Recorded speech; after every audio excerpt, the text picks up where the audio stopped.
Cataclysmo is not a game where success is handed to you on a silver platter. Instead, it challenges you to think several moves ahead. You're not just managing resources, you're designing a living, breathing fortress. Every structure you build is composed of individual blocks, like a digital Lego set, and let me tell you, there is something incredibly satisfying about watching your fortress rise block by block. The precision required to align each piece, the balance between defensive strength and functional design, it all creates a deeply tactile experience. It's as if every decision, every placement, is a brushstroke on the canvas of your survival. The game's building mechanics push you to experiment. You can expand outwards, or better yet, climb upwards. Elevation matters. Higher platforms give your archers better vantage points, while also adding a vertical layer of strategy that keeps your mind constantly engaged. And then, there are the moments of tension, when your defenses, carefully constructed over hours, are suddenly put to the test by a relentless horde. In those moments, your heart races, and you know that every single block you place could be the difference between survival and collapse. But there's more. Cataclysmo demands that you manage not just your physical structures, but also the resources that keep them alive. It's a delicate dance, gathering scarce materials, managing food and air quality, and ensuring that every worker has a clear path to their destination. Sometimes, you'll find yourself rethinking your entire layout after realizing a crucial pathway was blocked, or a resource node was too far from your storage. These are the moments that make the game feel alive, unpredictable, challenging, and utterly rewarding when you find a solution that works. What truly sets Cataclysmo apart, however, is its emotional weight. There is a palpable sense of urgency and vulnerability that permeates the experience. The world tells its own story through crumbling facades, the remnants of lost civilizations, and even the quiet moments when you stand alone, surveying the fortress you've painstakingly built. The narrative is subtle, not told through overt cutscenes or lengthy monologues, but woven into the very fabric of the game. It's in the eerie silence before the storm, in the distant rumble of approaching horrors, and in the bittersweet satisfaction of a hard-won victory. While Cataclysmo delivers a deep and thoughtful experience, there are moments when the controls feel a bit clunky, or the interface challenges you to adjust to its unique style. Yet, these minor hurdles only add to the game's character, a reminder that perfection is often found in the process, not the outcome. If you love strategy, if you thrive on creative problem solving, and if you appreciate a game that doesn't just test your reflexes, but challenges your mind and heart, then this game is calling your name. In my honest, unfiltered opinion, I give Cataclysmo a 9 out of 10. It is a masterpiece of atmospheric design and strategic depth. I wholeheartedly recommend it to gamers who savor the art of base building, those who enjoy a slow burn of tension and triumph. Imagine stepping into feudal Japan, a time of clashing honor and quiet rebellion, where the weight of history is palpable. The game doesn't just show you this world, it makes you feel it. In Shadows, you're not just a player, you're a silent observer and an active participant in a living, breathing landscape. The attention to detail is breathtaking. Whether I was gliding across rooftops under a full moon or crouching in the low light of a courtyard, the game's environment spoke to me in hushed tones, urging me to explore deeper, to understand the nuances of its storied past. One of the aspects that immediately struck me was the interplay between light and darkness, a delicate dance that defines every stealth encounter. The subtle glow of lanterns against a backdrop of creeping shadows wasn't just visually striking, it was an invitation to disappear, to plan, and to strike with precision. I felt every movement, every heartbeat, as if the environment itself was conspiring with me, sharing its secrets in a language older than words. This isn't a game where you simply complete objectives, it's an experience that invites introspection. As I navigated narrow alleyways and wide, open landscapes, there was a sense of being part of something larger, a narrative that transcends individual quests. Even in moments of quiet exploration, the emotional weight of the setting resonated with me, evoking a sense of both wonder and quiet urgency. Right from the start, the gameplay feels both familiar and refreshingly distinct. The option to swap between Naoi and Yasuke isn't just a gimmick, it's a core part of the experience. Imagine, one moment you're gliding silently across a rooftop as Naoi utilizing her eagle vision to pick out an unsuspecting target, and the next you're stepping into the fray with Yasuke, whose raw, brute strength shatters obstacles and enemies alike. Each character has their own rhythm, their own pace, and that diversity injects the game with a dynamic energy that constantly keeps you on your toes. Naoi's playstyle is a masterclass in subtlety. Her movements are swift and deliberate. Every crouch, every leap is choreographed to perfection. She feels like an extension of the shadows, quiet, precise, and always alert. I found that when playing as her, there's a meditative quality in planning the perfect assassination, a thrill in balancing the risk of being seen with the satisfaction of a clean, silent kill. Yasuke, in contrast, offers a raw, unbridled approach to combat. His style is all about overwhelming power, smashing through enemy lines with a couple of well-timed blows.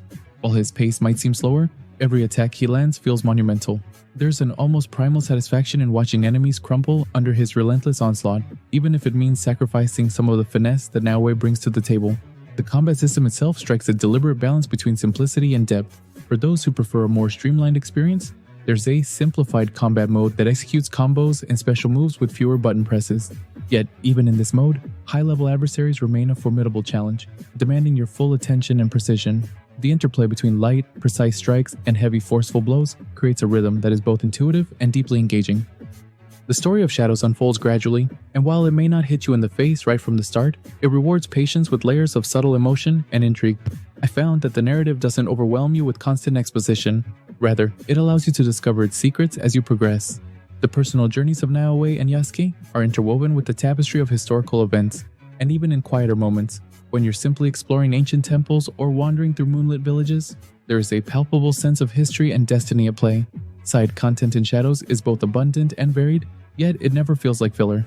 Every extra mission, every mini challenge, and every collectible feels designed to enrich the world rather than distract you from it.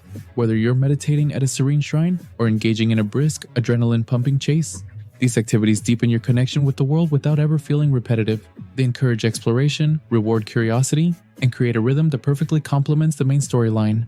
Beyond the mechanics and the story, the overall immersion is what truly elevates this game. The blend of vibrant, meticulously crafted environments with a dynamic weather system creates a living canvas that reacts to your every move. From the gentle rustling of autumn leaves to the overwhelming silence of a snowy night, the atmosphere pulls you in and holds you captive. It's as if the game is breathing along with you, with every moment inviting you to pause, reflect, and truly experience the world of feudal Japan. I must say that Assassin's Creed Shadows is a remarkable entry in the franchise, one that dares to embrace its imperfections while celebrating its strengths. There are occasional graphical hiccups and moments where the pacing feels uneven, but these are far outweighed by the sheer passion poured into the experience. For every minor crack, the game has a layer of gold that makes exploring its world, engaging in its combat, and unraveling its story all the more rewarding. This game for me is easily an 8.5 out of 10. I wholeheartedly recommend Assassin's Creed Shadows to gamers who love deep, immersive worlds and appreciate a balance between stealth, action, and thoughtful narrative. Imagine a landscape where ruins and nature intertwine, a place where every crumbling wall and every ancient artifact whispers secrets of a once great empire. The narrative follows Yumiya Liesfeld, a determined young alchemist shunned by a society that fears the very art she embodies. I felt every bit of her isolation, every pang of loss, and every spark of hope as she set out on her quest. There's an emotional depth here that goes beyond the surface, a sense that every step taken is both a tribute to a lost past and a brave stride toward a hopeful future. The storytelling is deliberate and measured. It doesn't rush into its mysteries. Instead, it unfolds gently, inviting you to pause, to listen, and to wonder about the echoes of memory that permeate every corner of this broken world. As you traverse vast, open landscapes, you're constantly reminded that every ruin, every glimmer of light filtering through dark skies, is a part of Yumiya's story. There is a poetic rhythm to the way the game presents its history, and it feels personal, as if the world itself is telling you a heartfelt tale. When it comes to gameplay, Atelier Yumiya strikes a delicate balance between tradition and innovation. The familiar alchemy system, a cornerstone of the series, remains intact but is infused with fresh ideas. There's a satisfying weight to gathering ingredients in the open world, a tactile pleasure that makes each discovery feel significant. I found myself pausing often, marveling at the little details, the rustle of leaves as you scavenge, the glint of sunlight on a rare mineral, and the subtle hum of ambient sounds that make exploration so immersive. Combat, on the other hand, brings a new energy to the table. It's not merely a sequence of button presses, but a dance of strategy and timing. You feel the impact of every dodge, every parry, and every well-timed attack. It's a system that encourages you to be both cautious and bold, rewarding quick thinking in moments of intense action. I appreciated how the battles never fell out of place. They're seamlessly woven into the fabric of the world, each encounter echoing the tension and unpredictability of the ruins you explore. One of the aspects that truly captivated me was the way synthesis is presented. There's an almost magical quality to it, a reminder that, in this world, every act of creation carries meaning.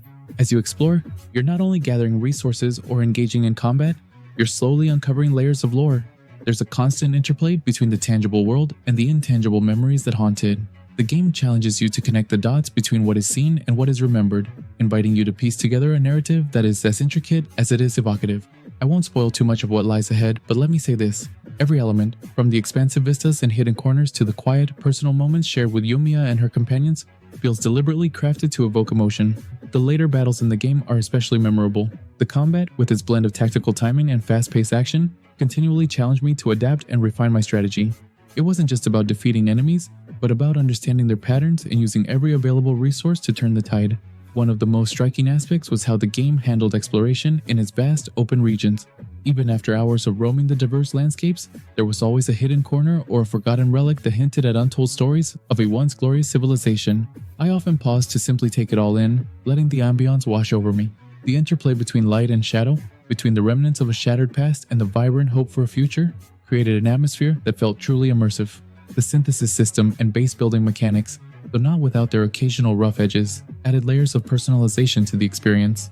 There was a quiet joy in crafting an item that was uniquely mine, and in watching my atelier transform into a living space that reflected my journey.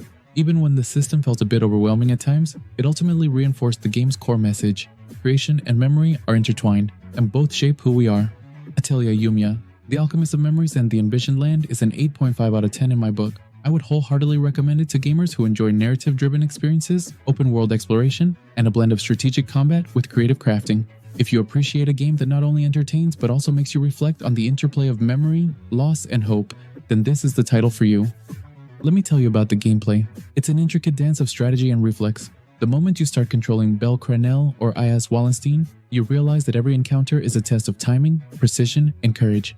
Combat here isn't just about button mashing. It's about reading your foes and finding the perfect moment to parry or unleash a devastating counter.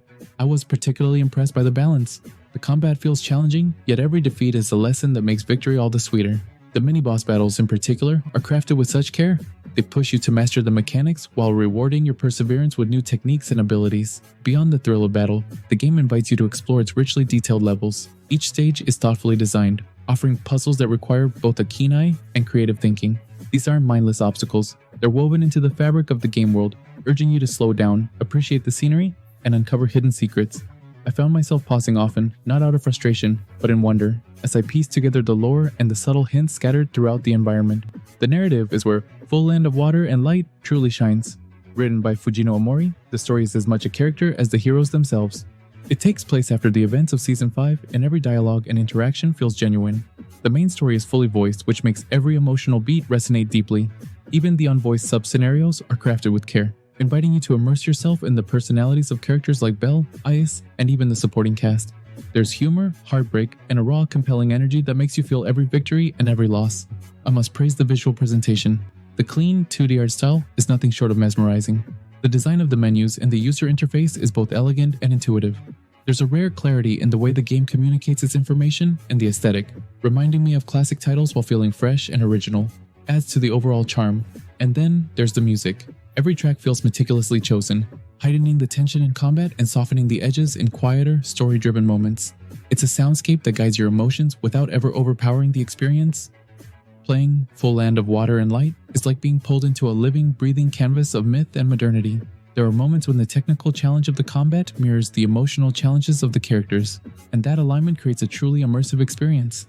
It may demand your focus, but it repays you with a rich narrative and engaging gameplay that linger long after you've put down the controller. This is a game that dares you to dream and challenges you to grow. I'm awarding Is It Wrong to Try to Pick Up Girls in a Dungeon? Tarsh Full Land of Water and Light a solid 8.5 out of 10. If you're someone who values immersive worlds, intricate gameplay, and a narrative that doesn't shy away from emotional depth, this game is tailor-made for you. Thank you for joining me on this journey. I hope my insights have given you a genuine taste of what awaits in Aurario's depths.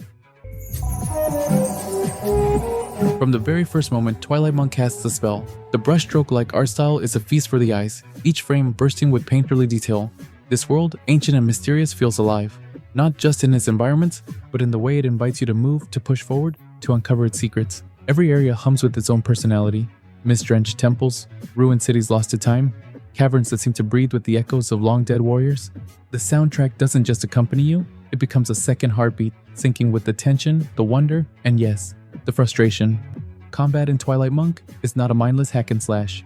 Every encounter demands presence, precision, and respect. Your weapon, a chain pillar, feels both weighty and fluid, swinging through the air like an extension of your will. The mechanics encourage momentum, rewarding mastery of movement, timing, and positioning. When you land a perfect hit, the impact is satisfying, like shattering stone with your bare hands.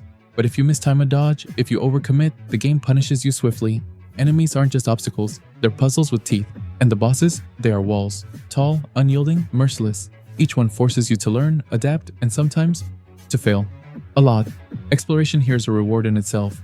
Progress is not given freely, but earned through patience and curiosity. As you navigate vast overworld maps and intricate dungeons, new abilities slowly unlock hidden paths, turning obstacles into opportunities. There is a profound joy in discovering a secret passage or uncovering a long-forgotten relic, each moment affirming that the journey is as important as the destination. Yet, be prepared. The save system is merciless. Every misstep can mean a hard-won lesson, a reminder that this world does not cater to the careless. Make no mistake, Twilight Monk is unforgiving. It demands skill, adaptation, and perseverance. Every encounter feels significant because failure is not an option. It's a call to learn, to refine, and to press on with renewed determination. This game is not for those seeking a gentle ride. It is for gamers who find beauty in struggle, who relish the tension before a breakthrough, and who understand that the harshest challenges often yield the richest rewards. In the end, Twilight Monk is both brutal and beautiful, a testament to what happens when ambition meets artistry. It will test your resolve, but if you're willing to invest in its world, you'll find an experience that's as unforgettable as it is demanding. For those who thrive on immersive exploration, precise combat, and a narrative that unfolds through discovery rather than exposition, this is a journey worth taking. For me, this game is a solid 8.5 out of 10. I wholeheartedly recommend Twilight Monk for gamers who crave a challenging, atmospheric adventure. If you appreciate a game that rewards patience and mastery with every hard-fought victory, then this is the title for you. Asylum is more than just a product of time. It's a masterclass in atmospheric horror, a true testament to patience, vision, and dedication. Now, if you're unfamiliar with Asylum, it's a psychological horror point-and-click adventure set in the eerie, decaying halls of the Hanwell Mental Institute. You play as an ex-patient returning to the hospital to piece together the fragmented, twisted visions that haunt your mind. At its core, this is a game about mystery, self-discovery, and the unshakable sense that something is just not right. And it's in these cracks, the things you can't quite explain, that Asylum finds its true horror. But before I get into the mechanics and the nitty-gritty, let me say something that might surprise you. Asylum isn't a game that wants to shock you with cheap scares. No, this one takes its time. It whispers to you, slowly, like a creeping, chilling presence just beyond the corner of your eye. And that's where it really excels. Right from the moment you step into the hospital, you can feel the weight of it all. The crumbling walls, the flickering lights, everything here feels abandoned, like a place forgotten by time itself. The sound design? Oh, it's spot on. Every creak of the floorboards, the distant hum of machines, the subtle thud of a door slamming shut somewhere in the distance. It all works together to create an atmosphere that's tense, claustrophobic, and eerily believable. It's not just the visuals and sounds though. The pacing of the game does so much of the heavy lifting. The way the story unfolds is methodical, almost deliberate in how it builds tension. There's no rush to get from one moment to the next, no frantic need to hurry the narrative along. Instead, you find yourself wandering, lingering in each environment, soaking in the details, always waiting for the next strange thing to happen. And let's talk about the environment design for a second. The hospital is almost a character in itself. It's an open, unsettling space, with each room telling a story. You'll be retracing your steps, going over familiar areas again, but nothing feels predictable. There's a sense of disorientation that keeps you on edge. One moment, you'll feel like you've got a handle on things, and the next, a hallway you've walked down 100 times suddenly feels wrong. Now, if you're coming into Asylum looking for fast-paced action, you might be in for a surprise. This is a point-and-click adventure, so don't expect combat or quick reflexes. Instead, it's all about solving puzzles, piecing together clues, and exploring your environment. The puzzles, they strike that perfect balance. They're not so obtuse that you'll end up stuck for hours, but they're engaging enough to make you feel like you've earned the next piece of the puzzle. I found myself scribbling down notes and retracing my steps constantly, not because the game was frustrating, but because I wanted to get to the bottom of the mystery. The hint system is a gentle nudge in the right direction, but it's there if you need it, something I really appreciate. It lets you move forward without breaking the flow of the game. On the technical side of things, Asylum is a beauty. I know the game has had quite the journey through its long development, and there's no denying that some of the visuals are a product of that time, but they have aged remarkably well. The game runs smoothly, and the decision to use Unreal Engine really pays off in the way the environments feel alive, even when they're falling apart. From the dust in the air to the rain pattering against the windows, everything has a layer of detail that makes it feel grounded in reality, even though the world itself is anything but. Speaking of horror, Asylum is above all a psychological experience. This isn't a game that's trying to terrify you with jump scares or gross out moments. Instead, it's about a slow, deliberate build. You'll find yourself constantly on edge as the game masterfully toys with your sense of reality. The horror here isn't just in what you see, but what you don't see, and it's never cheap.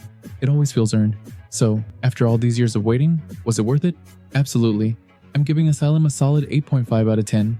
If you're a fan of slow burn horror, psychological thrillers, or point-and-click adventures, you absolutely need to experience this game. Nearly a quarter of a century after its original release, Saga Frontier 2 Remastered reemerges as both a tribute to its groundbreaking legacy and a bold reinvention for the modern era. Square Enix has not merely polished a classic, they've reimagined its core while preserving the enigmatic spirit that made the original so influential.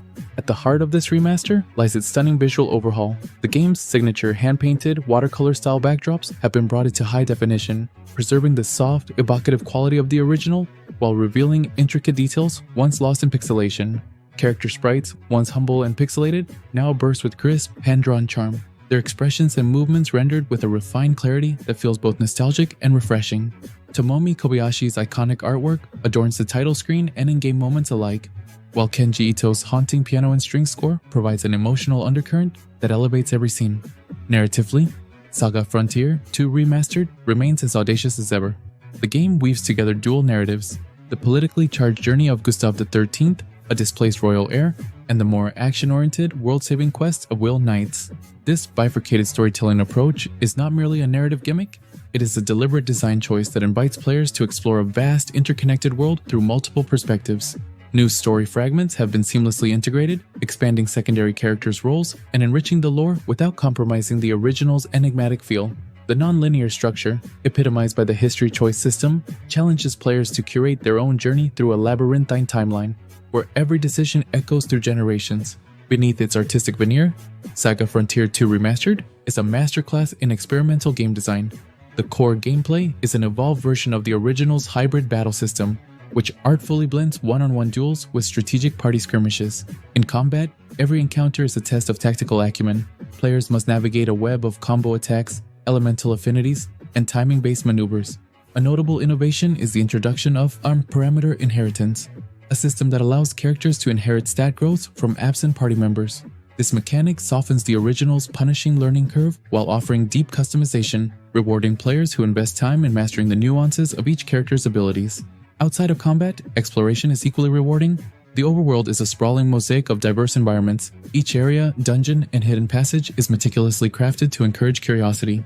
Resource management, character progression, and strategic equipment choices further enrich the gameplay, ensuring that every decision matters. Quality of life improvements such as a rebuilt user interface, triple speed toggle options, and autosave functionality have been integrated without stripping away the game's inherent complexity.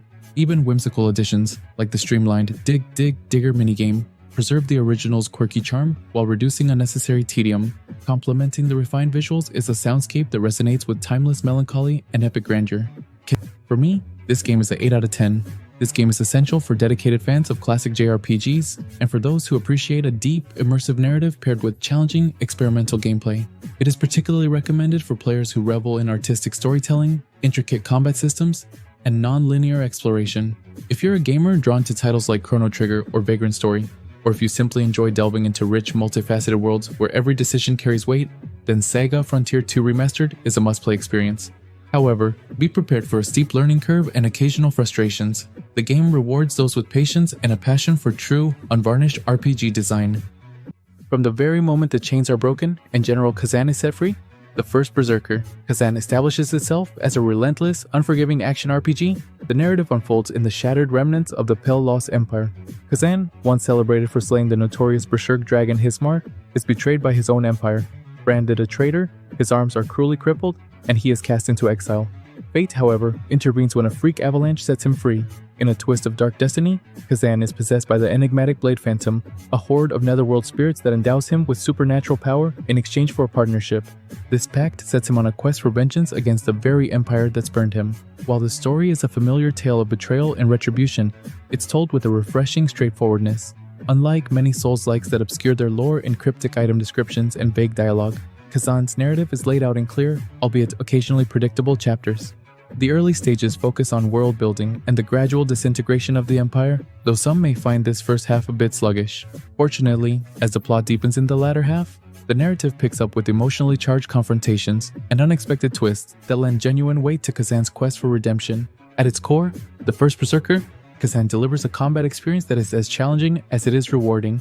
Drawing heavy inspiration from iconic Souls-like titles, the game demands precision and strategic decision-making from every player. You choose from 3 distinct weapon types: dual blades, a greatsword, or a spear, each with its own skill tree and unique combat style. Whether you prefer the balanced versatility of dual wielding, the raw power of the greatsword, or the swift, far-reaching strikes of the spear, every choice feels significant. Combat revolves around managing a finite stamina bar while executing light and heavy attacks, perfect dodges, and timely blocks. Special moves, activated by spending energy from the spirit gauge, add a layer of tactical depth, allowing for devastating combos and game-changing counters. Boss battles stand out as the true test of your skills. Each encounter is a rhythmic dance of aggressive strikes, parries, and careful defense, punctuated by rewarding moments of breakthrough when an enemy's posture finally shatters. Although several bosses exhibit steep difficulty spikes that may test the resolve of even seasoned players, the game smartly rewards each attempt with valuable XP and Lacrima, its leveling currency, ensuring that every failure brings you closer to mastering Kazan's brutal art. Visually, the game employs a soft, cel-shaded art style that lends it an almost anime-like charm, particularly evident in the fluid animations of Kazan and his foes. Character models are superbly detailed. Kazan himself exudes a rugged, battle-hardened presence, his every scar and bandage a testament to his storied past. In contrast, while the environments range from eerie, snowbound wastelands and cave-riddled cliffsides to spider-infested volcanoes and desolate, ruined villages, some early stages can feel a tad monotonous due to an over-reliance on muted, shadowy palettes. However, the later areas burst with color. Vivid flashes of red lacrima and brilliant magical effects transform otherwise bleak landscapes into arenas of visceral beauty. The audio in Kazan plays a critical role in immersing you in its dark, oppressive world. The soundtrack, while perhaps not revolutionary, is effective. It ramps up during combat with pounding war drums and soaring brass sections that perfectly underscore the tension of each battle. The first Berserker. Kazan stands as a testament to what makes the Souls-like genre both beloved and notoriously challenging. It isn't a game that reinvents the wheel, instead, it perfects a well-worn formula.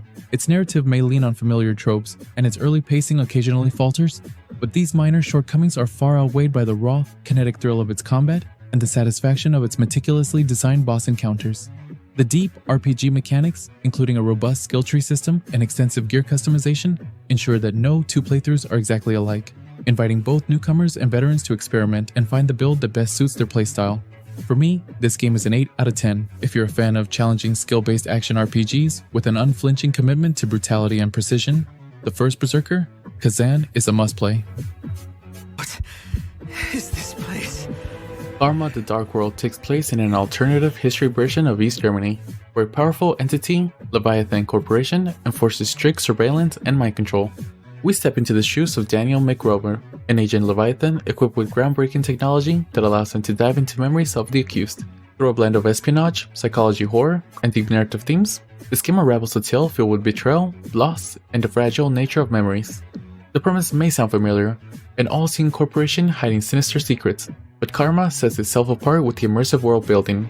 The game masterfully balances realism with surrealism. Throughout the journey, players explore various environments, from sterile laboratories to eerie dreamscapes, each designed to provoke a sense of unease and curiosity. At its core, the game is a narrative-driven experience, leaning heavily into the walk-in simulation genre. However, it does introduce several engaging mechanics that elevate it beyond a passive story-driven game. Its primary gaming loop involves exploring environments, solving environmental puzzles, and uncovering fragments of memories. Daniel uses cassette tapes to access his past and the futuristic VR-like device to probe the minds of others, adding a detective-like aspect to the game. These sequences create moments of tension as players piece together cryptic clues, all while navigating shifting realities. And a unique addition to the game is his use of camera, which unlocks later in the story, and this mechanic allows you to capture and manipulate aspects of the environment, adding depth to the exploration and puzzle solving. There are also light combat encounters, though these feel somewhat underwhelming compared to the rest of the game's immersive mechanics. And puzzle solving plays a significant role, though most of the challenges are fairly straightforward. However, hidden within the game are optional, more complex puzzles that offer additional lore and insights to the overarching mystery. And for me, these elements help to keep the game engaging, even if the moment-to-moment gameplay isn't groundbreaking. And visually, the game's art direction excels in blending dystopian realism with haunting surrealism, often switching between drastically different visual styles to reflect the shifting states of consciousness. This dynamic approach keeps you engaged, reinforcing the game's core themes of perception and reality. And its sound design is another standout aspect. The atmospheric soundtrack blends eerie synths with melancholic melodies, perfectly complementing the game's dark themes. And its voice acting is top tier, bringing the characters to life with nuanced performances. However, the localization isn't perfect. Some subtitles feel slightly off, and a few phrases remain untranslated, which can be jarring at times. Karma: The Dark World isn't a game that reinvents the wheel, but it offers a gripping psychological thriller experience with strong storytelling, beautiful visuals, and an intriguing premise. The game's an 8 out of 10, and although it's not for everyone, it's a game I could recommend to anyone who enjoys narrative-driven games like What Remains of Edith Finch, Observer, or Soma. If you love diving into mysterious and cerebral narratives, this game is definitely worth your time. With the release of Suikoden 1 and 2 HD Remastered on modern consoles, Konami offers both longtime fans and newcomers a chance to relive and rediscover two of the PS1's most beloved JRPGs. This remastered package is more than a nostalgic reissue, it's a testament to the series' enduring legacy. At its core, this collection presents two interconnected narratives.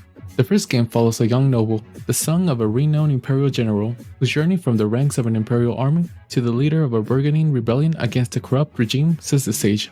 And here the theme of duty, sacrifice, and social injustice are introduced against the backdrop of the Scarlet Moon Empire. Though originally released back in 1995, Suikoden's story still resonates as it lays the foundation for the more mature, expansive narrative that unfolds in its sequel. And Suikoden 2, often heralded as the pinnacle of the JRPG storytelling on the PS1, built upon its predecessor's world with a narrative that is darker and more profoundly emotional. Set a few years later in neighboring lands, the sequel follows a trio of youthful protagonists who become entangled in the high-stakes politics of a rising empire. The game's exploration of war, loss, and the bonds of friendship is celebrated by a cast of over 100 recruitable characters, the fabled 108 Stars of Destiny. Each companion not only enriches the lore, but also reinforces the series' signature emphasis on unity and diversity. And as you may have noticed, one of the most notable changes in this remaster is the graphical overhaul, as Konami has painstakingly redrawn characters' portraits, revamped the user interface, and reimagined the environments to harness the power of modern hardware. And the game's backgrounds are lush, detailed, and breathing new life into familiar settings. And its audio department too has received a loving update. The remastered soundtracks echo the original's compositions, but are now presented with enhanced clarity, making every battle and narrative moment all the more immersive. While some remnants of its original design remain, the technical polish make it clear that this is the project that represents its heritage while embracing modern expectations. And the game in Suikoden 1 and 2 remains a faithful evolution of the original systems, blending classic turn-based combat with a host of quality of life improvements. You can command a party of up to 6 characters in strategic battles, where positioning and formation are key. Frontline fighters, long-range attackers, and versatile medium-range units all have distinct roles in the system that rewards thoughtful planning. And a standout feature is its Unite attack system, special moves that require specific character pairings, which add a layer of tactical depth to the encounters. And its rune system, which allows characters to harness various magical effects, further diversify combat strategies. Meanwhile, quality of life improvements such as the fast forward option and the auto battle mode help streamline the more repetitive, grinding encounters without sacrificing the strategic flavor of each battle. Despite these modernizations, some of the original's quirks persist. Inventory management can still feel laborious, and the remaster preserves certain old-school design choices that may challenge new players. Yet these elements contribute to the game's charm and serve as a reminder of an era when every decision and every recruitable character felt like a meaningful investment in your journey. In my opinion, Suikoden 1 and 2 HD Remastered is a triumphant blend of its history and innovation. While it faithfully preserves the narrative richness and the character-driven gameplay that refined the original release, it also introduces modern enhancements that make the classic titles accessible to today's gamers. And whether you're a veteran or a newcomer to the series, this is a game I can easily recommend to you. And for me, it's an 8 out of 10, and it's a fantastic JRPG. Imagine waking up in a dark, ever-shifting labyrinth. You're a sculptor, a man burdened with anxiety, suddenly forced to navigate a building that seems to have life of its own. Every corridor twists unexpectedly, and every room feels charged with a quiet, persistent dread. There's an undeniable weight in the air, a palpable sense of isolation that seeps into your bones. As you progress, the gameplay steadily unfolds like a well-kept secret. The mechanics aren't flashy. Instead, they invite you to be deliberate, to move carefully, and to listen, truly listen to the subtle cues embedded in the environment. The game isn't about sudden bursts of tears. It's about the slow burn of suspense that builds within each step you take, navigating through narrow passages and dimly lit halls. You quickly learn that silence isn't just a state of being, it's a survival tactic. The puzzles themselves are thoughtfully integrated into the narrative. They aren't overly complex, but they demand observation and engagement. You find yourself pausing, not out of frustration, but in genuine contemplation as you piece together the clues that the building has subtly scattered throughout. This is not a game that spoon-feeds its solutions. It trusts you to piece together its enigmatic story, and in doing so, it transforms every solved riddle into a personal triumph. One of its most striking aspects is the immersive atmosphere. The visuals are meticulously crafted. Every texture, every beam of light filtering through the dust feels deliberate, as if it were meant to tug at the edges of your sanity. And its sound design too deserves a special mention. It's as if the game itself breathes through the ambient noises. The distant echoes of footsteps, the soft hum of forgotten voices, and the occasional disorienting melody that sends shivers down your spine. Playing Chorus of Carcosa isn't just about completing objectives, it's an emotional journey. At moments, you'll feel a quiet resignation, a deep-seated sorrow for the protagonist's plight. At others, an adrenaline surge propels you to escape an imminent threat that lurks in every corner. The game excels in eliciting genuine feelings. It doesn't just try to scare you, it makes you feel every twist of fate as if it were your own. The narrative, steeped in the themes of existential dread and personal loss, invites you to ponder your own inner labyrinths. It's those rare silent moments you'll find yourself questioning not just the reality of this game, but the very nature of perception itself. And although there are some occasional hiccups in performance and some technical nuances that might feel slightly off, luckily these are minor setbacks that do little to detract from the overall experience. What truly sets this game apart is its commitment to storytelling through the atmosphere rather than exposition. The narrative unfolds organically, with each discovery prompting more questions than answer. There's a deliberate ambiguity here, an invitation to explore the layers of meaning hidden behind every door and every fleeting image. And this game challenges you to embrace the unknown, to find courage in the face of ambiguity, and to discover that sometimes the most profound truths lie in the shadows. I found myself completely absorbed, every moment resonating with an authenticity that few games manage to capture. It's a game that's an 8 out of 10. If you enjoy experiences that challenge your perception and that reward patience with deep emotional storytelling, then this is the game for you. It's an ideal choice for gamers who are drawn to narrative-driven adventures and are unafraid to wander through the labyrinth of their own minds. From the very moment I launched the game, I was enveloped in an atmosphere that spoke directly to my memories, yet it was refreshed with a modern clarity. The opening screens, bathed in dynamic lighting and rich textures, immediately transport me back to earlier adventures, while inviting me to explore a world that feels both familiar and daringly new. As I ventured into the procedurally generated dungeons, every step felt like an intimate conversation with fate itself. Each level was unpredictable, a unique labyrinth filled with subtle surprises that kept my heart racing. The combat is fluid and instinctive. Every swing of my weapon and each cast of a spell carries weight, echoing with real consequence. It isn't just about defeating enemies, it's about feeling the adrenaline in every moment, and whether I'm in the thick of melee or casting spells from a safe distance. One of the aspects that struck me most was the balance between action and thoughtful strategy. The skill progression system allows for a deep personal evolution of your character. I spent hours experimenting, adjusting my tactics, and watching as every decision made a difference. There's a genuine satisfaction in crafting a build that feels uniquely yours, a system that respects your choices and rewards your creativity. Equally impressive is the pacing of the game. The designers have woven a rhythm that transitions seamlessly between pulse-pounding encounters and quieter, reflective moments. There's a certain musicality to the way the game flows, a cadence that allows you to breathe, to listen to the echo of your footsteps in a shadowed corridor, or the distant call of a creature in the wilderness. This measured pace makes every dungeon crawl a balanced experience, inviting you to explore without feeling overwhelmed. Visually, Reawaken is a testament to what can be achieved when classic design meets modern technology. The updated environments are striking, with improved textures and realistic lighting that lend an almost tangible depth to every scene.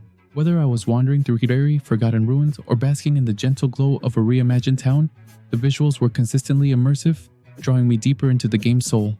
Yet, no experience is without its imperfections. I did encounter a few minor bugs, glitches in texture rendering, moments when the interface felt a little clunky. Even so, these moments never broke the spell of the game. They served as small reminders that even in a beautifully crafted world, the human touch is ever present. And honestly, in a game as vast and layered as this, those imperfections only made the triumphs feel more rewarding. Emotionally, Reawaken resonated with me in a way that few games do. There is an undercurrent of genuine passion and adventure, a connection that goes beyond the screen. It's a bittersweet reminder of adventures past, blended with the thrill of new challenges. I found myself smiling at familiar motifs, yet eagerly anticipating the surprises that each new dungeon held. As I neared the end of my play sessions, I felt both a sense of fulfillment and a lingering desire for more. This isn't just a game, it's an invitation to continuously explore, to master an ever-evolving challenge, and to rediscover the simple joy of a well-crafted adventure. In conclusion, Fate Reawakened is a remarkable journey that marries heart, challenge, and innovation. Its rich visuals, engaging combat, and deep progression system create an experience that is both familiar and refreshingly bold. Despite a few minor setbacks, the game stands as a heartfelt tribute to its roots and an exciting leap forward into new territory. I give Fate Reawaken an 8.5 out of 10, and I wholeheartedly recommend this game to anyone who loves immersive dungeon crawlers those who cherish the balance of strategy and action, and gamers looking for an adventure that tugs at both the heart and the mind. Picture a digital purgatory, where every shadow holds a secret and every flicker of the light is a heartbeat of an unknown story. As I navigated its eerie corridors, I wasn't just playing a game, I was stepping into a world that whispers questions about identity and existence.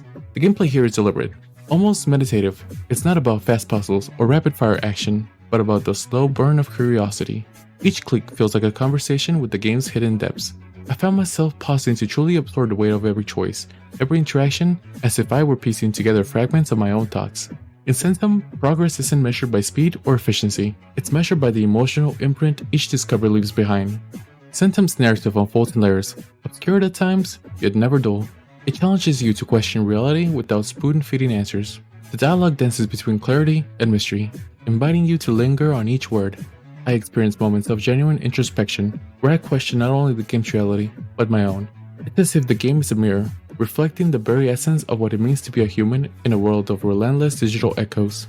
Visually, this game's a study in contrast. The simplicity of its early settings gradually gives way to richly detailed backdrops that evoke isolation, claustrophobia, and even a strange kind of beauty in decay. And its soundtrack, every note, every ambient hum plays a crucial role, weaving a tapestry of sound that amplifies the emotional stakes of your journey. For me, Centum isn't just an escape room or a puzzle game, it's a meditative exploration of human conditions, wrapped in an experience that is as unsettling as it is mesmerizing.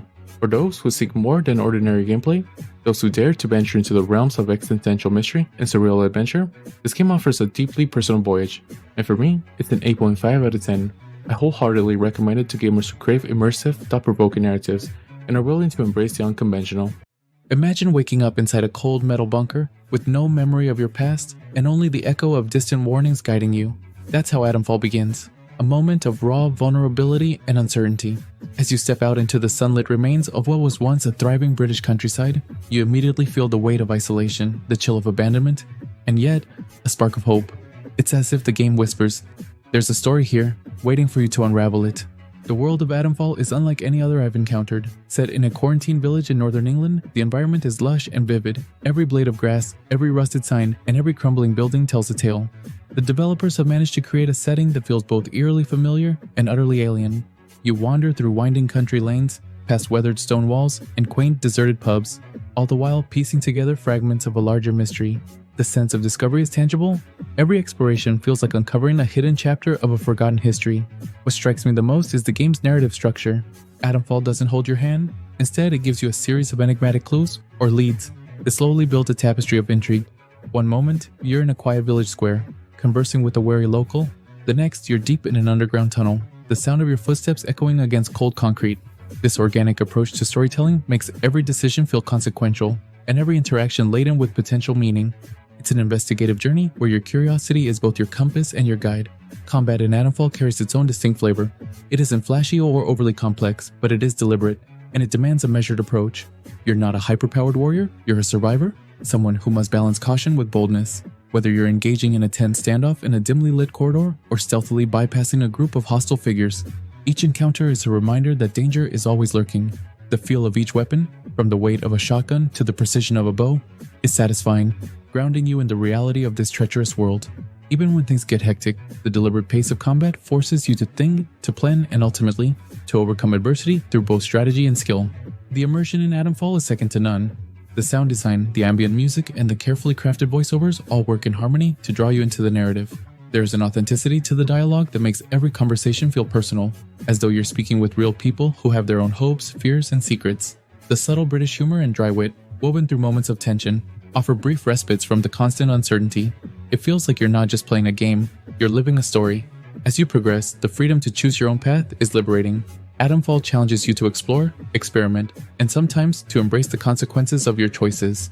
The lack of traditional markers on the map compels you to rely on your instincts, your observations, and your memory.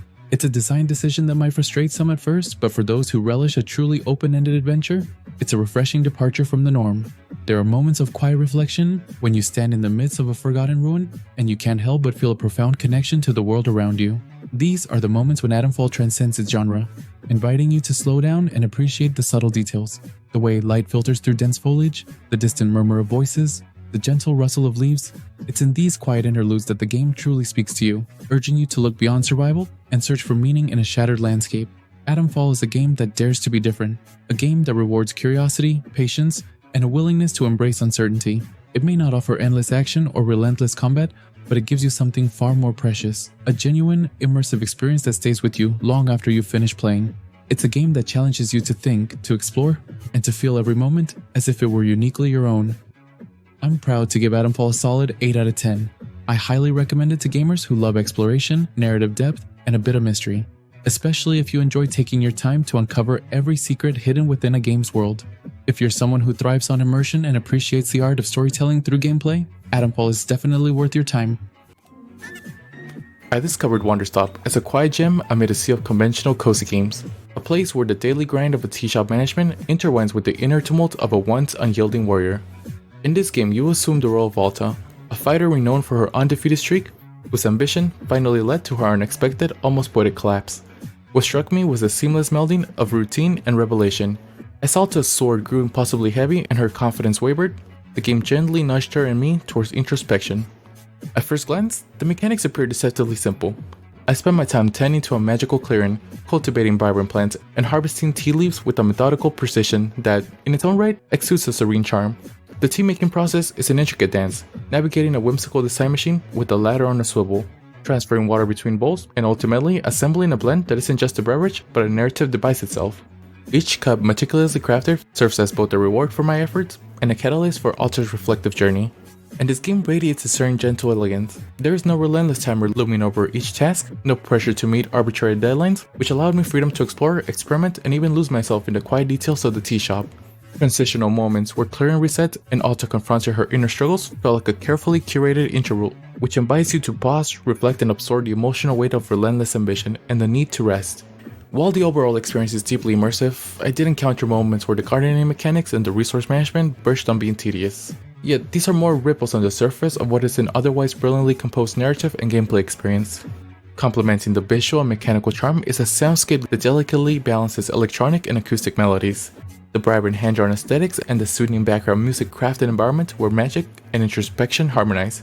It's a setting that invites not just gameplay, but genuine self-reflection, making each visit to the tea shop an intimate conversation with one's own inner world. In my opinion, Wonderstop is an introspective masterpiece that refines what is meant to be cozy. It offers a refreshing departure from high-pressure management sims, this by embracing a pace that is both meditative and narratively rich. I can easily recommend this game to all of you, especially to any gamers who appreciate thoughtful storytelling, gentle puzzles, and a uniquely calming atmosphere.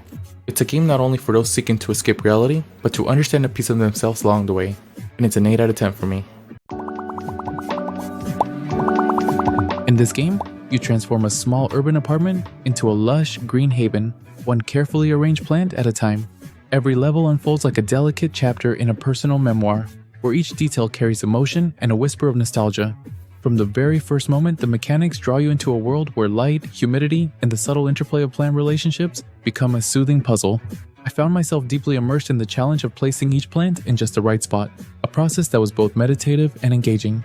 The interface is simple, yet every action feels purposeful. Each placement is a quiet act of creation.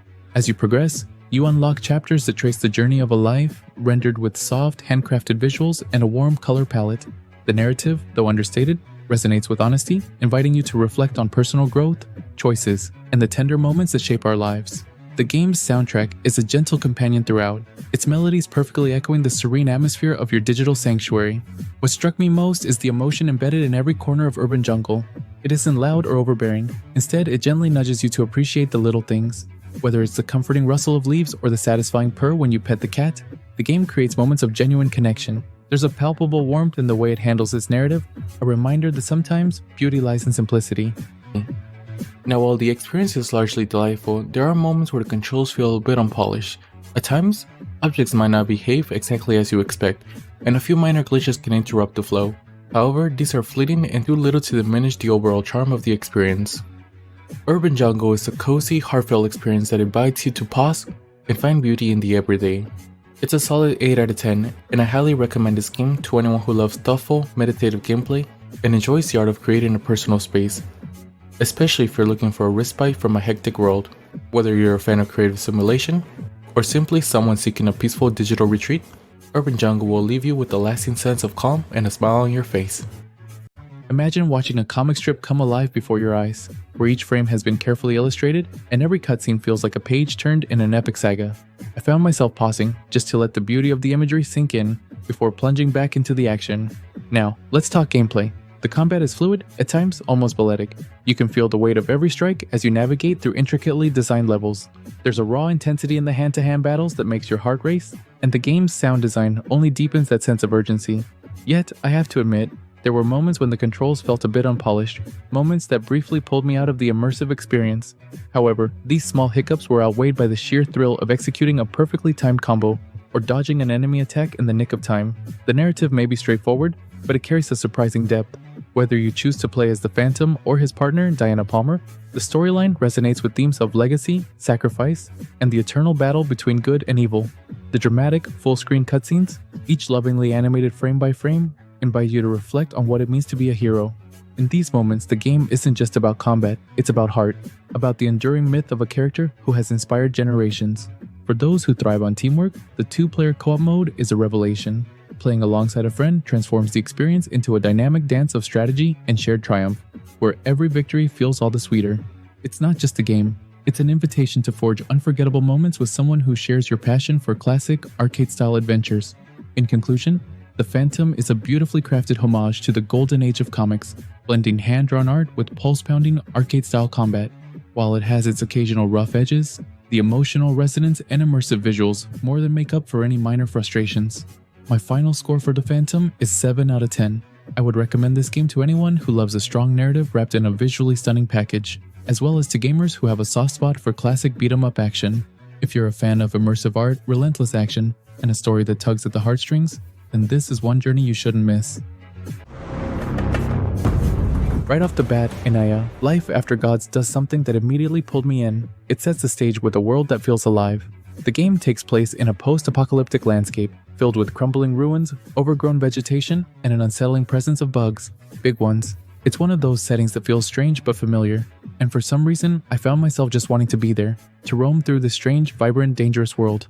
At the heart of it all is Inaya, the titular character, who's on a quest to discover the fate of her tribe after they were wiped out years ago. Armed with her father's gauntlet, she sets out to explore and uncover what's left of the world, and what might still be lurking in the shadows. The story doesn't overwhelm you, but the simplicity works in its favor. It's about survival, exploration, and the bonds you form with the world around you. Let's talk about the world itself. From the first screen, it's clear that Inaya is a game built with an eye for beauty. The art direction here is exceptional. The hand-drawn visuals are not just good, they're stunning. The characters, the enemies, and the environments have this unique, almost hand-painted feel. If you've seen shows like Samurai Jack or Primal, you'll know exactly what I mean. It's the kind of art that you can stare at for hours and still discover something new in the background. The environments are full of life, more specifically, full of nature reclaiming civilization. We're talking jungle-like areas where plants take over old tech, ruins of long-forgotten cities, and creepy, bug-infested locales that somehow feel organic and alien at the same time.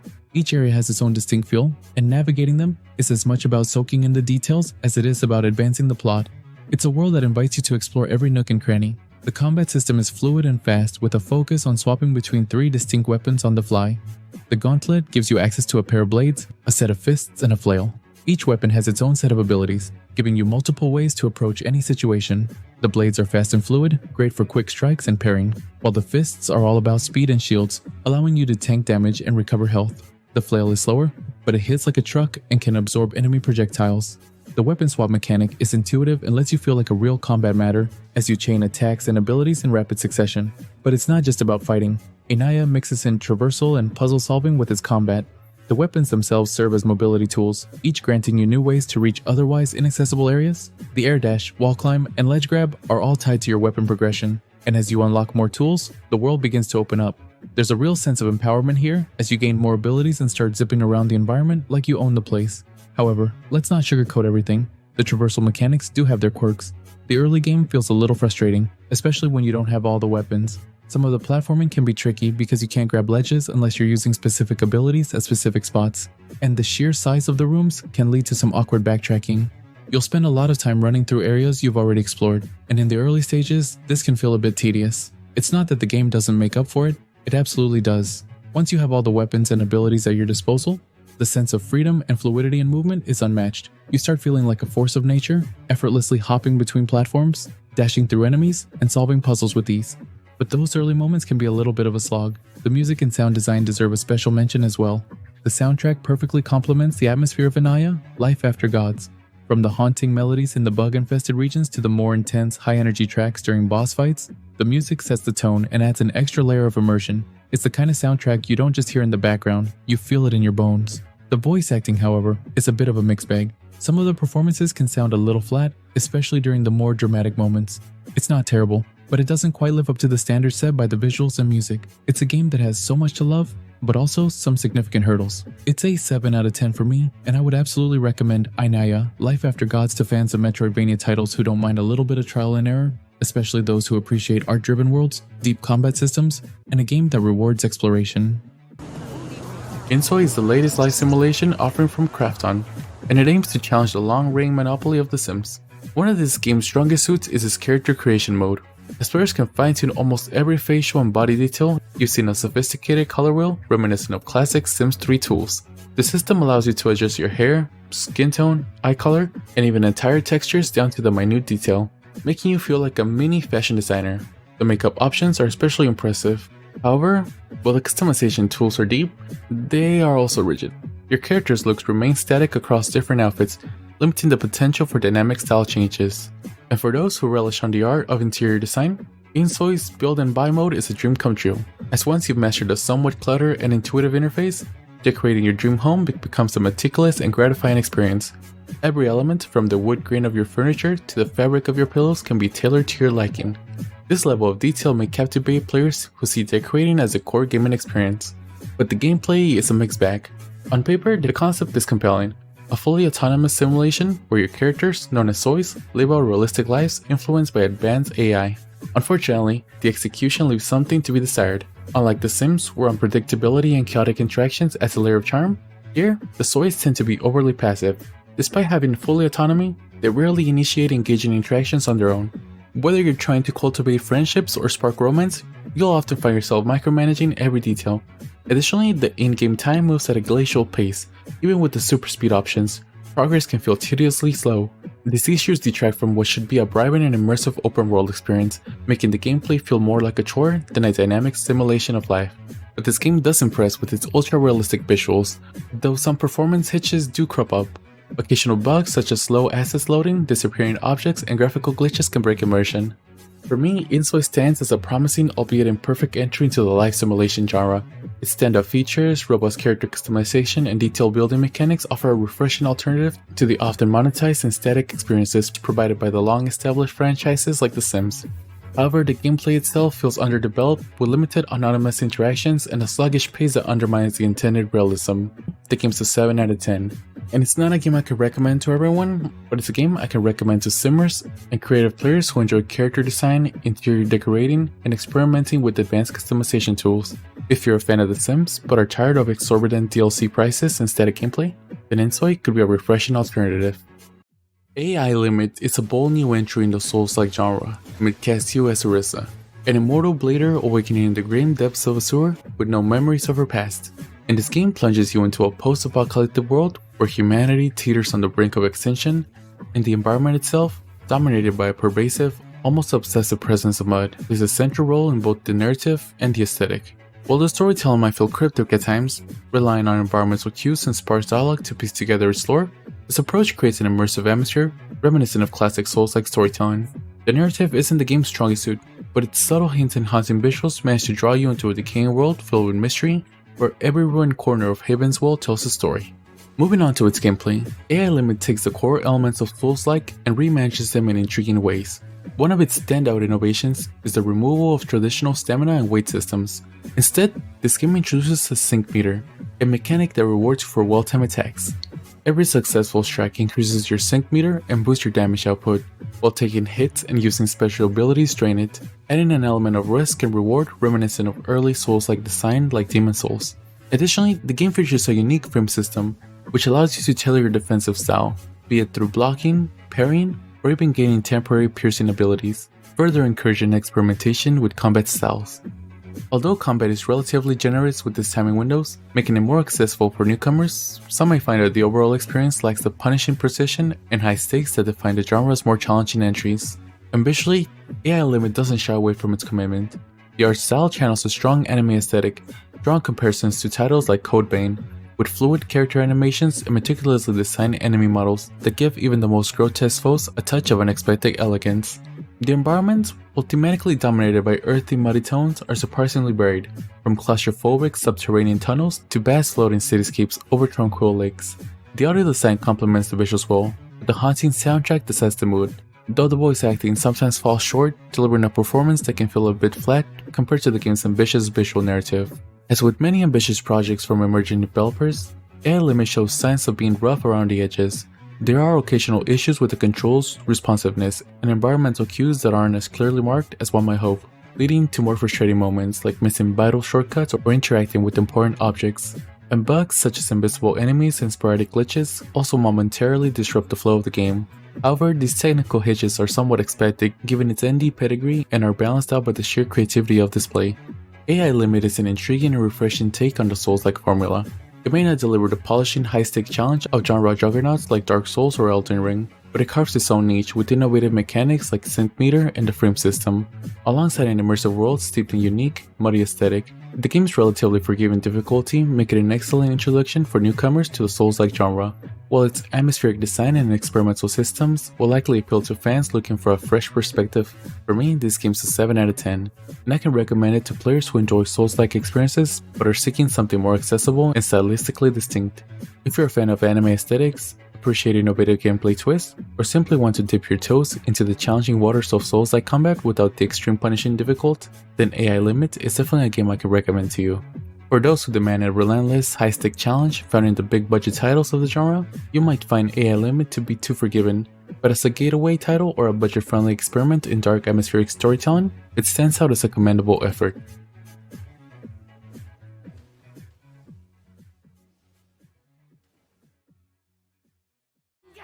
Bleach. Rebirth of Souls invites you into the iconic world of Bleach like never before. The narrative spans from Ichigo Kurosaki's very first fateful encounter with Rukia Kuchiki all the way through the tension-filled battles of the Arrancar arc. There's a dual-layered story mode. The main story delivers a cinematic retelling of key moments, while the secret story mode offers intimate glimpses into the characters' perspectives, enriching the narrative with personal stakes and untold moments. Although I found some of the pacing uneven at times, where crucial emotional beats felt rushed, the overall experience remains deeply engaging. The game's storytelling, at its heart, strives to capture the emotional intensity and epic scale of Bleach, and it succeeds in many moments with genuine flair. Rebirth of Souls is a 3D fighter that masterfully blends strategic depth with fast-paced action. Every battle is built around a unique three-way system: attack, breaker, and guard. This design forces you to constantly think, adapt, and counter. I found the combat to be both accessible for newcomers and layered enough for seasoned fighting game enthusiasts. The timing of your moves, the build-up of fighting spirit, and the electrifying awakenings all contribute to a sense of real, tangible power. There's a satisfying rhythm to chaining attacks with precision, and the cinematic finishers elevate each encounter into an epic duel. However, I must note that while the mechanics feel rich and rewarding, there are occasional hiccups with online stability and netcode responsiveness that can interrupt the flow in competitive settings. Visually, the game is a love letter to fans of the anime. Character models are meticulously detailed, and every signature pose, every unique weapon swing, radiates authenticity. The environments draw heavily from iconic Bleach settings, offering a nostalgic yet fresh look at the Soul Society, Karakura Town, and more. I truly appreciated how the game captured the fluidity of anime-style combat. When a character enters their awakening state, the screen practically vibrates with energy, and each transformation feels like a work of art. Despite minor criticisms from some reviews regarding occasional visual glitches or overly dark lighting in certain arenas, these do little to diminish the overall breathtaking presentation. The soundtrack deserves a special mention. It weaves familiar, evocative themes with new, adrenaline-pumping compositions that perfectly underscore every clash and every quiet, introspective moment. Both the Japanese and English voice casts deliver performances that are robust and emotionally resonant, adding a rich layer of authenticity to the experience. Every shout of Bankai echoes with the intensity of an anime climax, and the ambient sounds during exploration of story segments further pull you into the world. In terms of content, Rebirth of Souls offers a substantial package. The story mode, though occasionally uneven, is expansive, And there's a robust mission mode that challenges your mastery over the combat system. Multiplayer options, both online and local, add to the replayability, though the absence of a ranked mode and the lack of crossplay may limit the long-term competitive scene. Ultimately, Bleach: Rebirth of Souls is a bold, ambitious title that seeks to bridge the gap between nostalgic storytelling and modern, strategic fighting gameplay. There are moments when technical issues and pacing inconsistencies surface, but the heart of the game, its authentic portrayal of Bleach's world and its passionate combat system, truly stands out. If you are a fan of the anime, a lover of deep and cinematic fighting experiences, or someone who enjoys immersing yourself in a rich narrative world, then I recommend giving Bleach: Rebirth of Souls a try. For those who are mainly into competitive online play, be aware that you might encounter some connectivity challenges. However, the single-player and casual multiplayer modes are well worth your time. Bleach: Rebirth of Souls is a solid 7 out of 10. It's an engaging, visually stunning, and emotionally resonant game that is particularly recommended for fans of anime fighters. Stone no Kuni is a game that's as visually explosive as it is brutally challenging. Imagine the relentless intensity of Hotline Miami infused with the raw energy of Japanese hip-hop and a dash of biopunk mythology. Stone no Kuni is set against a neon-drenched backdrop where Japanese mythology meets futuristic biopunk. You play as Takeru, a lone assassin with a mission steeped in moral ambiguity. In this divided world, the Asian tribe of Stone no Kuni finds itself at odds with the homogenized, bio-augmented citizens of Wano Kuni. Takeru's journey isn't just about slashing through foes, it's about battling an ideology that threatens to erase the individuality in the name of progress. The narrative explores weighty themes like the preservation of culture versus the seductive lure of technological evolution, offering more depth than you expect from a game that demands your life in one hit. Mechanically, the game is as streamlined as it is punishing. You navigate through a series of rooms teeming with grotesque mutated enemies. Each encounter demands split-second decisions and relentless precision. The core controls are minimal. You have an attack that doubles as a parry, a projectile block shield, and a time-slowing mechanic that gives you an extra edge when the action gets too overwhelming. Here's the catch though, it's a one-hit kill system. Every misstep sends you back to the start of the room, forcing you to learn enemy patterns and refine your strategy with each attempt. This bullet hell approach means that even a slight lapse in judgment can cost you dearly. And while it can be a steep difficulty curve at times and quite frustrating, especially during the chaotic boss fights, its rapid spawn system keeps you in the action and encourages endless retries until you finally nail the perfect run. For me, what really sets this game apart is its unforgettable audio-visual presentation. The soundtrack, crafted by Don Yasukuro, isn't just background noise. It's the lifeblood of the game. In fact, I'm still listening to it as I'm writing this review. The aggressive beats and the electrifying Japanese rap elevate every fight, turning even the most punishing challenges into moments of pure adrenaline. If you ever need a dose of hype, just hit play on the soundtrack. And visually, Stone no Kuni is a neon-infused fever dream. Its pixel art aesthetic, while at times overwhelmingly chaotic in the heart of the battle, creates a stunning, almost otherworldly atmosphere. However, the abundance of color and detail can occasionally make it difficult to distinguish between friends and foes. But I must say, this game can be a bit short. If you're not used to this type of gameplay, it could take you all day to finish it. But for the people that are used to this gameplay, it might just take you a few hours. Stone no Kuni is a game that dares you to embrace chaos. It's a wild ride where every death is a lesson and every success a hard-fought triumph. It's a blend of intense, one-hit kill gameplay, deep thematic storytelling, and an absolutely killer hip-hop soundtrack. This game's a 7.5 out of 10, and it's a game I can recommend, but be warned, this game isn't for everyone. It's a game I can recommend to players who love high-stakes action, who appreciate a deep and driving soundtrack, and don't mind dying repeatedly as they create the perfect adrenaline pump and run. For me, Everhood 2 isn't just a sequel, it's a full-blown descent into a surreal, psychedelic dreamscape. This rhythm-based RPG challenges not only your reflexes, but your very own understanding of existence. And from the very start, it grabs you with its series of questions. Although initially mundane, they evolve into existential inquiries about life, death, and even the color of your soul. Whether you choose to engage with these questions or even skip them, they set the tone for a journey, where reality is fluid and every decision feels like a brushstroke on an ever-changing canvas. The game's narrative is as fragmented as a fever dream, as one minute you're battling a monstrous mind dragon guided by a mysterious talking raven, and the next, you're interacting with the pixelated Carl Jung or an irreverent meme-inspired character. And at its core, this game marries bullet hell rhythm mechanics with classic RPG elements. Picture a 5-lane note highway, reminiscent of rhythm games like Guitar Hero, but with a twist, as every falling note is a source of power. Absorb the correct color in succession, and you'll build up a combo to unleash devastating counterattacks. However, misstep by grabbing the wrong note or getting hit resets your progress, throwing you right back into the chaotic fray. The game feels intuitive and creates an adrenaline rush, but while the battles are visually stunning and rhythmically engaging, they can often feel repetitive, especially when the same enemy types and the musical loops reappear across multiple playthroughs. The new elements like determining your soul color at the beginning do offer some cosmetic and subtle gameplay shifts, but its impact on narrative isn't as profound as promised. Still, for fans of bullet hell challenges and rhythmic combat, this remains as one of the game's most compelling aspects. And visually, this game embraces an intentional, crude 8-bit style, all while simultaneously exploding with modern hallucinogenic effects. And the result is a world that is both nostalgic and startlingly fresh, where environments shift from stark, white voids to neon-lit labyrinths that almost feel alive. And each zone is meticulously designed to keep you off balance, echoing the game's overarching theme of uncertainty. And then there's the soundtrack, a pulsating mix that drives the combat and underscores every surreal encounter. And ultimately, this is a game that demands an open mind. It's not for the casual or the easily frustrated. It's an experience that's meant to provoke thought, challenge preconceptions, and sometimes leaves you questioning if you've ever truly known reality.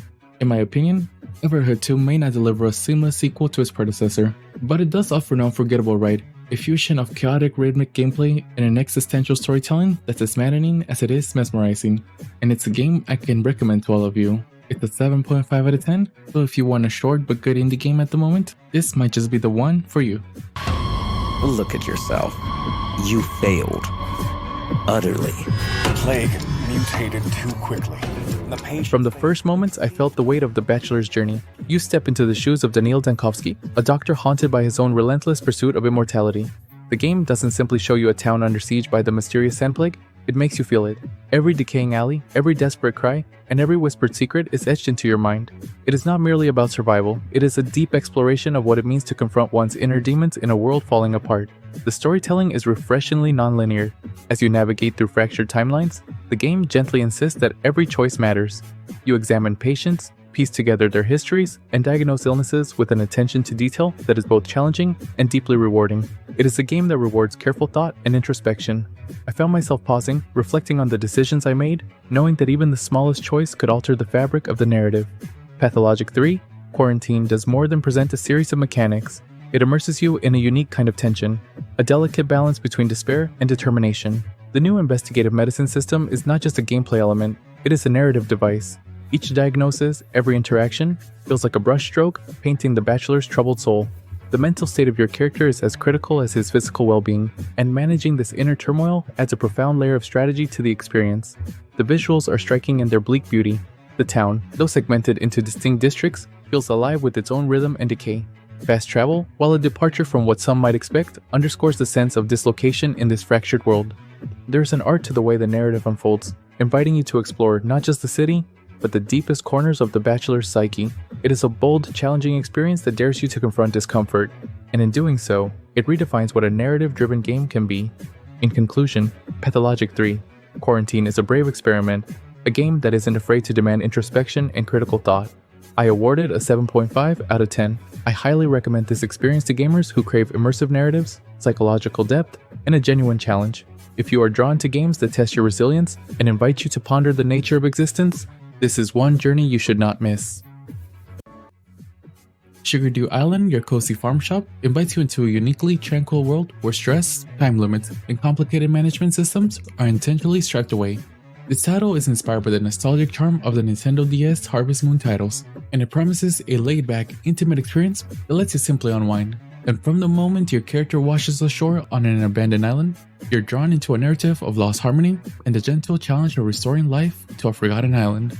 The game's backstory is both bittersweet and engaging.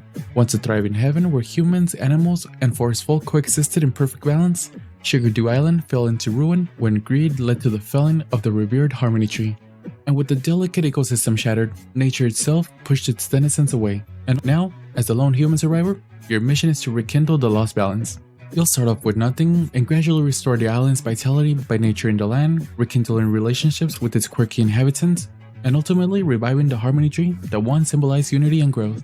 Visually, this game is a delight. Its art style is vibrant and charming, bright colors, fluid animations, and an overall aesthetic that feels both warm and living. And every element from the gentle swaying of trees to the adorable forest folk and the animated animals contribute to a world that's as pleasing to the eye as it is relaxing to explore. And the soundtrack complements the visual experience perfectly, with soft melodies and ambient nature sounds that transform even the simplest task into a meditative moment. And whether you're clearing a field or simply enjoying the view, the game's visuals and audio work together to create an immersive, cozy atmosphere. At its core, this game revolves around two primary gameplay elements, farming and shopkeeping. You start off by managing a modest patch of land, planting, watering, and harvesting a variety of crops.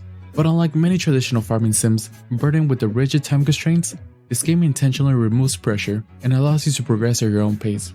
And this game's twist lies in running your own farm shop. And here you arrange your freshly harvested goods for the local forest folk, who come by to purchase items in a semi-interactive process, and you must negotiate prices, decide whether to offer discounts, and work towards accumulating harmony points. And these harmony points are crucial as they allow you to complete quests from the mystical harmony tree, which then leads to unlocking new areas, animals, and upgrades for your home and tools. And additional mechanics like resource gathering add a subtle layer of strategy without being overwhelming, and ensure that each moment in this island is much about relaxation as it is about gradual progress. For me, this game's a 7 out of 10. It's a good game, but not a game I could recommend to everyone, as I played this game on PC and Steam Deck, and here I had a good time. But I also tried to play it on the Nintendo Switch, and unfortunately, if this is your only console, I do not recommend you play this game, as there are some noticeable performance issues that do detract from the overall cozy vibe. But if you plan on picking this on PC or Steam Deck, and you're into cozy farming games, then this is a game I can definitely recommend to you. It's been 37 years since Beyond the Ice Palace debuted on the Commodore 64, and now, in 2025, the saga continues. And in this title you play as the Cursed King, betrayed, imprisoned, and resurrected by an ancient ritual. And the kingdom that once flourished under your rule has fallen into ruin, and your mission here is to reclaim your throne and break the curse that blinded the realms. From eerie graveyards to sinister dungeons, this game delivers a world dripping in gothic atmosphere. Fans of Castlevania will feel right at home here. When it comes to the gameplay, Beyond the Ice Palace 2 is a brutal side-scrolling action game with Metroidvania influences. Unlike the original, which was a simple action platformer, this sequel introduces a refined combat system. The Cursed King now wields the chains that once imprisoned him, and it's not just a weapon, but also a tool for mobility, puzzle solving, and even defense. And his moveset is surprisingly extensive. He can launch devastating chain strikes, break enemy shields, and even perform mid-air kicks, which are perfect for dodging incoming attacks. But every move comes at a cost, as stamina management in this game is crucial, and reckless attacks can leave you vulnerable. And the game's platforming isn't just about jumping from ledge to ledge. The chains doubles a grappling hook, allowing for creative movement across deadly gaps, where precision is key, as mistiming swings sends you plummeting into oblivion. And in order for you to survive in this game, you'll need to gather power crystals and trade them for guardian thrones, which will then enhance your abilities. And heads up, this game does not pull its punches. Enemy AI is relentless, and the boss fights demand patience, strategy, and near-perfect dodging. And with no healing mechanics and limited checkpoints, mistakes are costly, so if you're looking for a casual experience, you will not find it here. But while this game's combat shines, its platforming can sometimes feel like an enemy itself. The physics are unforgiving, and the mistimed jumps can be frustrating, especially when a boss is breathing down your neck. And unfortunately, there's no difficulty adjustment. And if there's one place where this game excels at, it's its presentation. Its pixel art is meticulously crafted, from crumbling ruins to grotesque monsters, and its soundtrack is equally impressive, featuring gothic symphonies reminiscent of classic Castlevania titles. The music immerses you into the game's eerie world, but this game isn't for everyone. For me, this game's a 7.5 out of 10. It's a good game, but it's a game I can only recommend to fans of Castlevania or anyone who enjoys tough-as-nail action platformers.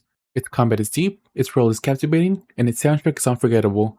But do be warned, the steep difficulty curve and sometimes punishing platforming won't be for everyone.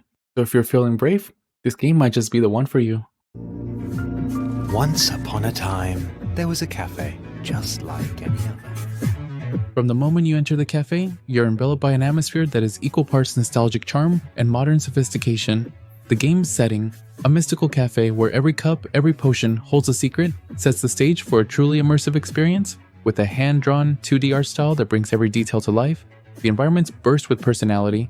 The flickering candlelight, meticulously rendered ingredient shelves, and even the subtle expressions on our notorious patrons all work together to create a cohesive, modern gothic aesthetic.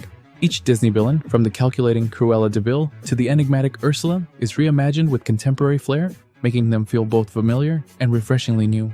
At its core, Disney Villains Cursed Cafe is an exercise in narrative alchemy, You assume the role of the Pocionista, a clever, resourceful alchemist tasked with crafting enchanted blends for a host of legendary figures. Each villain comes to you with a request that is as much a puzzle as it is a promise. Think of Gaston, whose order might superficially demand a confidence-boosting brew, yet secretly masks an inner conflict, or Maleficent, who is caught between the allure of viral fame and the longing for genuine connection. The narrative is both playful and thought-provoking, blending sharp satire with heartfelt moments. Every dialogue choice is weighty. Your decisions don't simply alter the flavor of the potion, but reverberate through each character's arc. In doing so, the game masterfully uses its branching narrative structure to reward exploration and experimentation, ensuring that each playthrough feels uniquely personal. Disney Villains Cursed Cafe marries storytelling with an accessible yet engaging gameplay loop. The mechanics are elegantly simple, using a range of ingredients, think Starlight Thorns and Chaos Essence. You mix potions that influence the destinies of your villainous clientele. Under the watchful guidance of the ever-witty Isma, new ingredients are unlocked, allowing your recipes to evolve as you progress. The potion crafting system, while not overly complex, is meticulously integrated into the narrative fabric. Each concoction you brew is imbued with the power to steer a villain's story toward clarity, chaos, or even an unexpected twist of self-discovery. This focus on narrative-driven mechanics means that while the gameplay might seem streamlined compared to traditional simulations, every ingredient choice truly feels consequential, providing just the right balance of challenge and charm for a casual yet immersive experience. Visually, the game is a feast. Every frame feels like a lovingly illustrated painting, rich in detail and imbued with a sense of wonder. Complementing the art is a haunting, jazzy soundtrack that perfectly underscores the game's mystical vibe. Disney Villains Cursed Cafe is a charming and innovative experiment in interactive storytelling. It transforms familiar characters and settings into a fresh narrative playground where every choice counts, and every potion is a turning point in an unfolding tale of modern ambition and mischief. While the gameplay mechanics are deliberately streamlined, this focus on narrative depth and character development is where the game truly shines. For me, it's a 7 out of 10. I highly recommend Disney Villains Cursed Cafe to fans of narrative-driven experiences and visual novels who appreciate modern reinterpretations of classic characters. Casual gamers looking for an engaging, low-stakes adventure with plenty of replay value, as well as Disney aficionados eager for a fresh take on villainy. From the moment I booted up the game, I felt the pulse of a world that's raw, gritty, and undeniably alive. Rainbreaker isn't just another roguelite, it's a rebellious heartbeat that dares you to step into the shoes of Clef, a fighter scarred by betrayal and fueled by a need to overturn a tyrannical order. Every step in the game feels deliberate. I found myself drawn into its world, where the clash of metal and the roar of defiance create a symphony that is both beautiful and brutal. The gameplay is fast, almost like a dance in a chaotic storm. You dodge, strike, and throw your javelin with a precision that rewards both instinct and skill. There's a weight to every move, a balance between risk and reward that makes each encounter feel like a life or death decision. The art direction speaks volumes without saying a word. It's not just about visuals, it's the way every scene breathes a punk, medieval spirit, a raw, unfiltered aesthetic that mirrors the game's narrative of revolution. I was immersed in a world where every shadow and burst of neon tells its own story, urging me forward into uncharted territories. Emotion runs deep in Rainbreaker. I found moments of quiet reflection amidst the chaos, brief pauses where the intensity of the fight gave way to the personal journey of Clef. It's as if the game understands that true rebellion is as much an inner battle as it is an external war. That subtle interplay between the adrenaline of combat and the weight of personal history is something I haven't experienced in a game before. Yet, for all its passion and style, Rainbreaker isn't without its flaws. There are moments when the repetition of encounters reminds you that you're trapped in a loop, a cycle that can feel both comforting and confining. But maybe that's part of its charm. A relentless drive to improve, to learn from every failure, and to push forward no matter how many times you fall. In the end, Rainbreaker is a game that challenges you to smash through its limits. It may not be perfect, but its heart, its energy, and its unapologetic spirit make it a must-play for anyone who craves action with a dose of raw emotion. I'm giving Rainbreaker a solid 7.5 out of 10. I'd recommend it to gamers who appreciate fast-paced combat, a rich, immersive atmosphere, and a story that resonates on a personal level. Those who aren't afraid of a little chaos in their quest for something real. The moment you step into the ring, one thing is clear. WWC 2K25 feels like wrestling. The weight of every slam, the impact of every strike, the tension in a near fall that makes you grip the controller just a little tighter. It's a game that rewards timing, strategy, and an understanding of the ring. The fluidity of movement has been polished to near perfection. Counters feel intuitive, strikes have satisfying weight, and submissions, they're a battle of endurance just like in real wrestling. This is the most responsive WWE game in years. Every move feels earned. It doesn't just look like wrestling, it plays like wrestling. Intergender matches are finally here. a long overdue addition that brings a new layer of unpredictability. Bloodline rules matches shake things up, while the underground match type introduces a gritty street fight energy that feels raw in all the right ways. The brawling locations expanded. WWE Archives and the NXT parking lot add much needed variety, giving every match a unique backdrop. The game world isn't just arenas, it's a playground for destruction. But the biggest addition? The Island, a social hub where you can craft your own superstar's journey to WWE glory. On paper, it sounds like an RPG-infused dream for wrestling fans. In reality, it comes with a cost. Here's where things get complicated. The Island is an exciting new mode until virtual currency rears its ugly head. Want to level up faster? Want exclusive gear? That's going to cost you. And while you can grind your way through, it's impossible to ignore the ever-present push to spend real money. It doesn't ruin the game, but it does cast a shadow over an otherwise thrilling new addition. A shadow that feels unnecessary. The 2K Showcase mode delivers a cinematic retelling of the Bloodlines legacy. Paul Heyman's narration, combined with historical matches, creates a compelling journey through one of WWE's most dominant dynasties. It's an immersive, well-executed experience, though some may miss the seamless transition from archive footage to gameplay that was present in previous games. Beyond that, everything you expect is here. My Rise offers a deep, choice-driven story for both male and female superstars. My GM returns with more control over match cards and rivalries. Universe Mode lets you shape WWE as you see fit. And My Faction? Well, it's still an acquired taste, especially with its reliance on card packs. The sheer volume of content is staggering. Whether you're into storytelling, simulation, or competitive play, there's something for you. Presentation-wise, WWE 2K25 is a spectacle. The character models continue to impress, with detailed facial expressions and fluid animations. The lighting, the crowd reactions, the pyrotechnics, it all builds that feeling of being there in the arena, but it's the sound design that truly sells the experience. The commentary is sharper, the impact sounds are meatier, and the crowd noise swells at just the right moments. It's a game that knows how to build hype. WWE 2K25 is a rock-solid entry in the series. It refines what works, expands what's possible, and adds a few game-changing elements. The gameplay is tight, the modes are deep, the roster is massive, but the microtransactions, they do hold it back from true greatness. If you love wrestling, you're going to have a blast. If you enjoy creating your own stories and rivalries, this game has endless possibilities. And if you just want to pick up a controller and throw down with friends, this is the best WWE gameplay we've had in years. For die-hard fans, it's a must-play. For casual players, there's a ton to enjoy. Just be wary of the VC pitfall in the Island. Hello everyone, and welcome to my review of Steam Punch, a game that aims to deliver quick, punchy action, but, in my playthrough, left me with mixed feelings. Right from the start, Steam Punch captures you with its charming simplicity. The controls feel smooth, running, jumping, and wall sliding are all executed with precision that invites you to master its brisk pace. Every double jump and air dash has a satisfying rhythm, and there's a genuine pleasure in the immediate impact of a single, well-timed punch. There's an undeniable joy in watching your character clear the screen of enemies with minimal fuss. However, while the game's mechanics are neat, they also underline its limitations. The combat system, as straightforward as it is, offers very little depth beyond the initial burst of action. Levels are brief, almost like quick sprints, leaving you with a sense of fleeting excitement rather than a lasting challenge. There's little variety in the obstacles and enemy encounters, and after a few levels, the spark of discovery starts to fade. The visual presentation is where Steam Punch shines. The steampunk-inspired pixel art and dynamic animations evoke a warm sense of nostalgia, reminiscent of classic arcade titles. The environments burst with vibrant colors and detail, and the soundtrack perfectly underscores the fast pace of each level. These artistic choices lend the game a personality that is hard to ignore. Emotionally, the experience is bittersweet. On one hand, there's a comfort in the game's uncomplicated design, a reminder of simpler times when gaming was all about quick reflexes and immediate gratification. On the other hand, if you're seeking a platformer that challenges you over the long haul, Steam Punch may feel a bit too shallow and repetitive. Its very brevity, while appealing for quick sessions, leaves a desire for more substance and complexity. In conclusion, Steam Punch is a game that wears its retro heart on its sleeve. It's a brief, charming experience that offers a solid dose of nostalgic fun, but it ultimately doesn't quite sustain itself for those looking for deeper gameplay or lasting challenge. I give Steam Punch a 6.5 out of 10. I would recommend it to casual gamers, retro enthusiasts, or anyone in the mood for a short, lighthearted diversion. If you're looking for an arcade-style platformer to enjoy during a quick break, this game is worth a try, but if you crave more intricate gameplay, you might want to keep looking.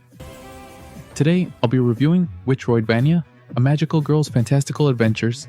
This game has its own magical charm, but I must say, it's not for everyone.